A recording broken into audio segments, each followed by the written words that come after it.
The air in the sleek, glass-walled boardroom of Vortex Dynamics was perpetually cold, but today it felt arctic.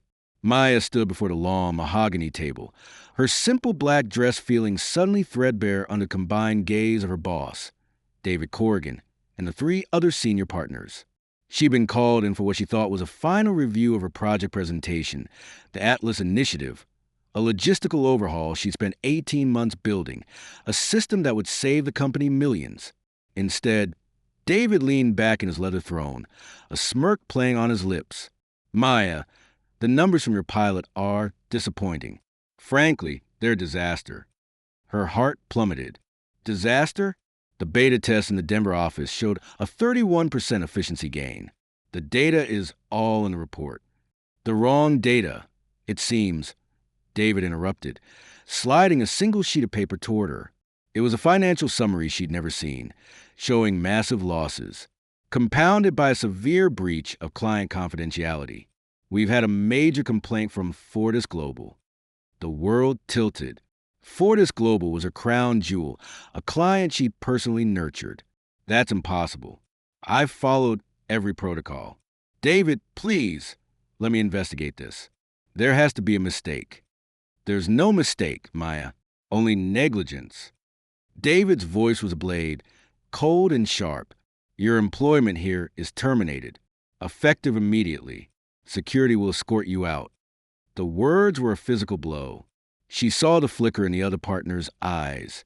Not surprise, but discomfort. They knew this was wrong. But David Korrigan wasn't just a CEO. He was a tyrant who demanded absolute fealty. No one moved. No one spoke. Tears of sheer humiliation and injustice burned behind her eyes, but she refused to let them fall. 8 years. She'd given this company 8 years of late nights, sacrificed relationships, poured her soul into her work. For what? To be tossed out like trash, accused of crimes she didn't commit? As a stone-faced security guard appeared at the door, David added, almost as an afterthought. And of course, given the nature of the termination, your vested shares and your final quarter bonus are forfeit. Clean out your desk. You have 10 minutes.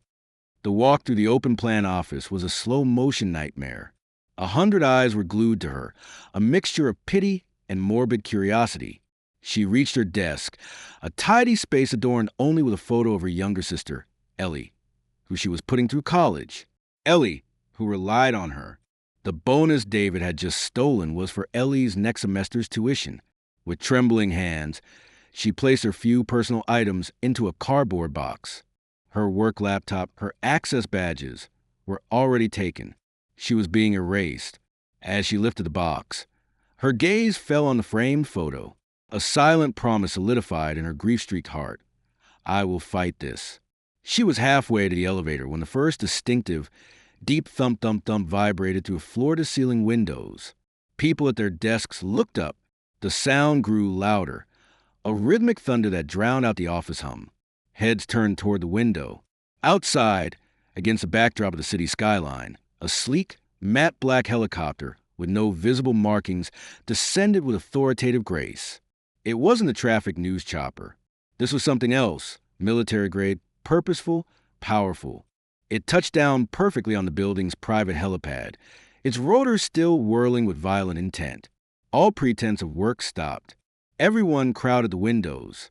David Korrigan emerged from his office, irritation on his face. What is this? Who authorized the landing? The elevator at the far end of the floor, the private one that led directly to the executive suites, and the helipad, pinged. All heads swiveled. The doors opened.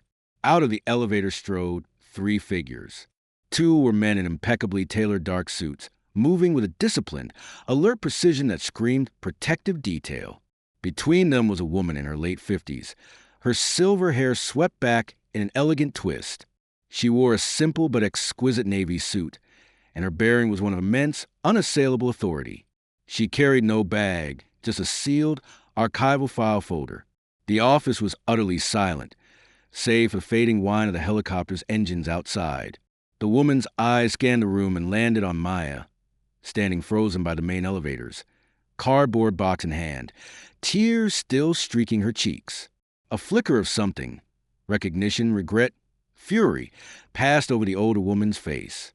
She changed course, walking directly toward Maya, her escorts falling in step. David Korrigan, recovering his bluster, stepped into her path. "Can I help you? This is a private office floor. You can't just..." The woman didn't even break stride. One of the escorts, a man with calm eyes and a solid frame, placed a light but immovable hand on David's chest, gently moving him aside as if he were a piece of furniture. David spluttered, his face turning crimson. The woman stopped in front of Maya. Her gaze was intense, searching. When she spoke, her voice was clear, warm, and carried effortlessly in the silent room. "Maya Flores?" Maya, bewildered, could only nod. The woman's expression softened. She reached out and took the cardboard box from Maya's shaking hands, passing it to the other escort without looking. "My name is Eleanor Vance. I believe you applied for a position with our organization, the Strategic Resilience Group, 7 years ago. Top of your class at MIT. A truly groundbreaking thesis on asymmetric systems logistics." Maya's mind reeled. SRG. It was a legendary quasi-governmental think tank and crisis management firm. So secretive most people thought it was a myth. She had applied on a whim, a dream, right out of grad school. She'd never heard back. Yes, I did, but I never got a response." Eleanor Vance's lips tightened. "You did. A full scholarship for advanced training, and a position in our logistics division. The acceptance letter, along with every subsequent annual headhunting inquiry we sent, was intercepted." Her glacial stare cut across the room to David Korrigan, who had gone pale. "It seems your former employer maintained a rather aggressive firewall to keep your talent contained here. We only uncovered the irregularity during a recent deep-tier vetting for a related project." She opened the file folder. "Our investigation also uncovered several other irregularities. The falsified data in your Atlas report." She held up a sheet. "The forged complaint from Fortis Global." Another sheet, all orchestrated to justify your termination before your shares vested and to steal your intellectual property, which Mr. Korrigan here planned to sell to a competitor for a sum I believe is in the neighborhood of $7 million. The gasp that went through the office was collective. David's face was now ashen. "These are outrageous lies." "Security." The security guard who had escorted Maya out took a step forward, then hesitated, looking at the two impassive suits flanking Eleanor Vance. Eleanor ignored David completely, her attention solely on Maya. "We also know about your sister, Ellie. The tuition. The reason you needed that bonus." She closed the file. "Maya Flores, the offer stands, not for the junior position you applied for, but for the directorship of the new integrated logistics command we're forming. The salary is triple what you earned here. The signing bonus," she said, glancing with disdain at David, "is sufficient to cover your sister's entire degree, and your vested Vortex shares, as of today's date, will be fully honored." She extended her hand. "Your country needs your mind, Maya, and frankly, you deserve a workplace that recognizes your worth instead of conspiring to steal it." Maya looked from Eleanor Vance's steady, offered hand to the box containing her life, now held by a stranger. She looked at the faces of her former colleagues, shocked, ashamed, some already averting their eyes from David's crumbling figure. She looked at David Korrigan himself, a man who had built his kingdom on fear and theft, now watching it dissolve in the downdraft of a single helicopter. This wasn't just a job offer. It was vindication. It was justice landing on the roof in a black helicopter. But more than that, it was a choice. She could take this hand, walk onto that helicopter, and ascend literally and figuratively far beyond this glass prison. Or she could stay in the ashes of her old life, fighting a protracted legal war. The emotion that finally broke through her shock wasn't anger or even joy. It was profound relief. The truth had found her. Her worth had been seen. She took Eleanor Vance's hand.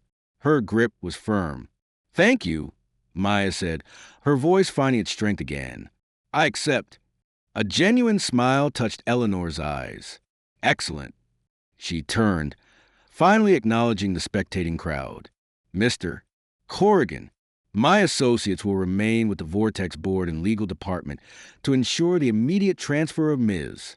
Flores' shares and compensation, and provide evidence of the criminal fraud and theft charges you will be facing. I suggest you call your lawyer. Her tone was conversational, yet carried finality more absolute than any shout. She guided Maya toward the private elevator. Shall we? The chopper's waiting. We have a briefing on the Atlas system en route to D.C. Your insights on adapting it for humanitarian crisis response are precisely what we need. As the elevator doors closed, Maya caught one last glimpse of the office. David was slumped against the wall, being approached by two stone-faced men from the helicopter who were not part of her new security detail. They were law enforcement. Her former colleagues were simply staring, the reality of the earthquake that had just hit them still settling in. The elevator ascended smoothly to the roof. The sound of the rotors grew louder. As she stepped out into the bright sunlight, the wind and the blades whipping her hair, Maya felt the weight of the last hour, the cruelty, the betrayal, simply blow away. She wasn't just leaving a job. She was leaving an old version of herself. The one who believed loyalty was always rewarded, that hard work was enough. She was stepping into a new self, one whose value was known, whose skills had a true purpose, and whose integrity had been her saving grace. The helicopter door was held open for her. She climbed in, Eleanor following. As they lifted off, soaring over the city, Maya looked down at the building that had been her entire world just an hour before. It now looked small, insignificant. Eleanor handed her a headset. Over the intercom, she said, "The first lesson, Maya, your integrity is not a liability. It's your greatest asset. Those who mistake it for weakness are always the ones who end up looking up at you from the ground." Maya smiled, a real, full smile for the first time that day. She wasn't just going to a new job. She was going home, to a place where she finally belonged. And that, my friends, is the power of unseen worth. Maya's story teaches us that your value isn't defined by the person who can't see it. Your dedication, your integrity, they are silent currencies that compound in ways you can't imagine. Sometimes, the universe delivers justice dramatically, with a black helicopter on a skyscraper roof. But more often, it delivers it through the quiet opportunities that come only to those who, like Maya, stay true to themselves even when everything is taken away. Don't let a David Korrigan in your life make you doubt your light. Keep honing your skills. Keep your integrity spotless. You never know who's watching or when your helicopter is coming. Until next time, remember your worth, even if no one else does.